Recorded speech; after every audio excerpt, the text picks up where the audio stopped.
جی بالکل، حالیہ انتخابات میں جو مبینہ دھاندلی کی گئی ہے یا جو نتائج میں رد و بدل کیا گیا ہے اس کے خلاف جو ہے چار جماعتی اتحاد سے کچھ ہی قدم دور آج ریڈ زون میں بھی جو ہے جمعیت علماء اسلام کی جانب سے ایک احتجاجی دھرنا دیا گیا ہے، جہاں پر جو ہے کثیر تعداد میں کارکنان موجود ہیں اور ان کا بھی یہی موقف ہے کہ جو راتوں رات کو ریزلٹس کو تبدیل کیا گیا ہے ان کے اوپر دوبارہ سے نظر ثانی کی جائے اور فارم 45 کے مطابق جو ہے نتائج کا اعلان کیا جائے۔ مزید جانتے ہیں یہاں پر موجود مظاہرین سے کہ وہ چار جماعتی اتحاد کا حصہ ہیں یا نہیں اور یہ احتجاج ان کا کب تک جاری رہے گا۔ جس طرح 8 فروری کے جو الیکشن ہوئے ہیں اس وقت تقریباً تمام صوبہ احتجاج پہ ہے، لیکن چونکہ آج ہمارے مرکزی سطح پر ایک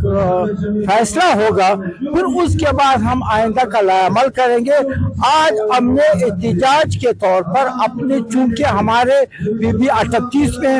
اور پی بی 39 میں اسی طرح ہمارے دوسرے جتنے بھی حلقے ہیں اس میں بڑی خاص قسم کی ریگنگ ہوئی ہے، تو اس کے خلاف آج ہمارا احتجاجی دھرنا ہے۔ انتخابات اس طرح ہوتے ہیں، جمہوری ملکوں میں انتخابات اس طرح ہوتے ہیں کہ انتخابات کے تیسرے اور چوتھے دن بھی نتائج آ رہے ہیں، ابھی تک بھی مکمل نہیں ہے، اور جب اس طرح کے نتائج آئیں گے، رات میں ایک کامیاب کسی ایک کو نوٹیفیکیشن تھما دیا جاتا ہے، صبح کی روشنی میں کسی اور کو نوٹیفیکیشن تھما دیا جاتا ہے، تو اس کا پھر نتیجہ تو یہی ہوتا ہے۔